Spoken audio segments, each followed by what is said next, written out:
Ignite is an ongoing series of speedy presentations. Each speaker gets only 5 minutes and 20 slides that auto-advance every 15 seconds. So our next speaker I met her last year at a blood drive that was here. The reason it's so significant is usually the not-for-profits are doing it, the colleges, the high schools, whatever it may be. What was really cool is that together, it's a business community, and that's a beast that could be woken up. The reason I bring that up is because I met our next speaker at the blood drive, and she pestered me there. She wanted to do something special there. She said I should call her, and what did I do? I didn't call her, so she found me again. And the reason I say that is because she comes from a place, I think that that's the right thing. What she doesn't know is she doesn't know my history. She doesn't know that I was also a director of development, primarily for the New York Institute of Technology's athletic department. And I know that in that role, you have to be relentless. And I heard her speak at a networking event that was here recently, and she hasn't left us alone since. I hope she doesn't leave us alone, and I have a feeling she won't. And it's important to have really relentless people that care so passionately about the bridge between doing something that's good for community and good for business. And so it's an honor to introduce Dorian to the stage. Good evening, everybody. As I have been introduced, I am not an entrepreneur, but I am an altruistic cheerleader for the good. And it is all about bridging the good business with the good cause and making a splash. If you are the pebble in the pond and you build that business momentum, you are going to find a whole new ripple of customers, because they're going to start identifying your brand, your vision, your mission with their customers, their supporters, and this butterfly effect starts to take place. A lot of you have heard about it, the butterfly wings that will flutter and they're going to make a typhoon. Well, actually, it's not chaos. It's great things that are happening. Because really, when you think about it, Mark Twain said there are 2 days that are really important in our life. The day we're born, the day we die.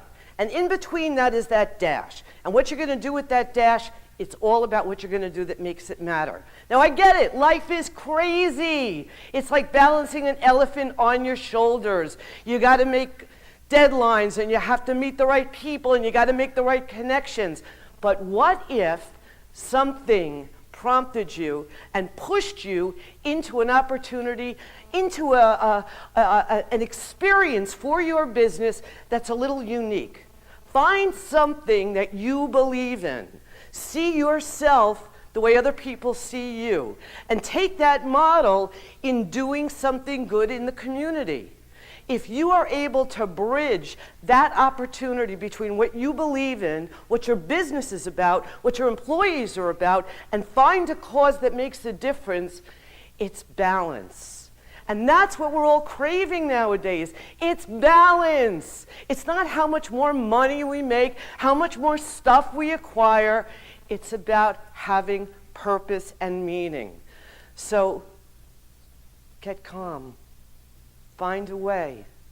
There is something unique about every single person in this room, about every single business that you represent. Find something that you are absolutely passionate about and be the if. Those are those 2 letters in the word life. If. I can, I will, I'll do. It's amazing. 2 letters. Everybody is looking for happiness. Now, I get it. We all want to make money. We all think that that's the ultimate goal. But what if it was also a matter of making a difference, of doing something really instrumental and motivating your staff with a level of morale-boosting enthusiasm that nothing on earth matches? Now, we all don't wear a sign that says, I'm the one, I can help. But if given an opportunity, we want to help. We want to make the difference, because the goal is all about creating this unbelievable momentum of what you can do and what you can do and what my business does and what my business does. And there is something wonderful when that light finally comes on. It comes to you like a flash, because all of a sudden there is something that is that aha moment, and it all pulls it together. It's a challenge, because what I'm asking you to do is to swim against the tide of what normal business is. And normal business is all about the bottom line and making the profits and being owning your market share. All I'm asking you to do is think about one act of kindness. And we do it every day. We'll pay the toll for the car behind us. We'll pick up trash while we're driving. We'll sponsor our kids' Little League team. Do one little thing that matters. Because you know what? Especially here on Long Island, we have abundance. We have such surplus. So take what you need and share it. And you'd be amazed if you just gave a little bit. I'm not asking you to do it all. But if everybody did a little something, it's amazing. Now, I think what happens with this whole mindset of venture philanthropy is, how am I really going to make a difference? It's just me, it's just my company, it's just my employees. Well, every one of you is a drop in this ocean, and that's what the ripple effect is. It's all about making the difference with one little spark. And I'm going to tell you something, because I see it every day with the companies that I partner with for the agency I represent. It's not only us that benefits, we do, but it's the unbelievable gratitude. I have had more people say to me, thank you for giving me this chance to experiencing something I never thought was possible. Thank you so much.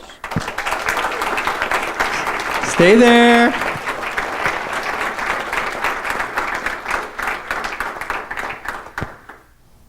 Tell them the organization that you work for now. I think it's important. I do work for an organization called the IN, the Interfaith Nutrition Network, because hunger and homelessness, it happens here on Long Island.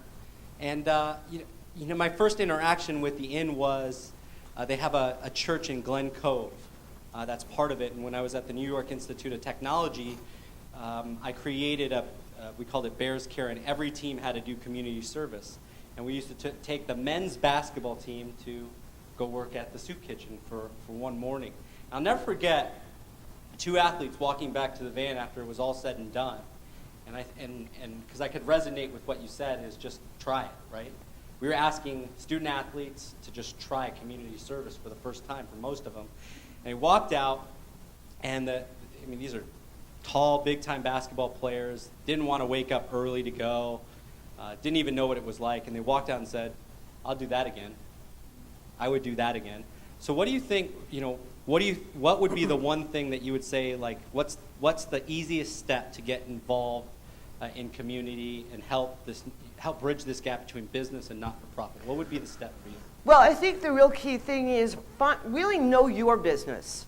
What do you make? What do you do? Understand really how there are organizations, nonprofits, that will mirror the mission or the vision of your business to the mission of what theirs are. So obviously I'm all about hunger and homelessness. So building contractors and food suppliers and restaurants and hotel chains, you get the drift. It's all about making that match.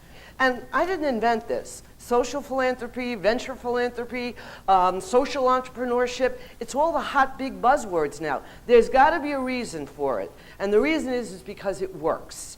And you look at incredibly successful companies like Tom's Shoes, like Ben & Jerry's, like Panera Bread. They are all integrating social responsibility as a part of their business model. It's smart. Give her a round of applause. Thank you.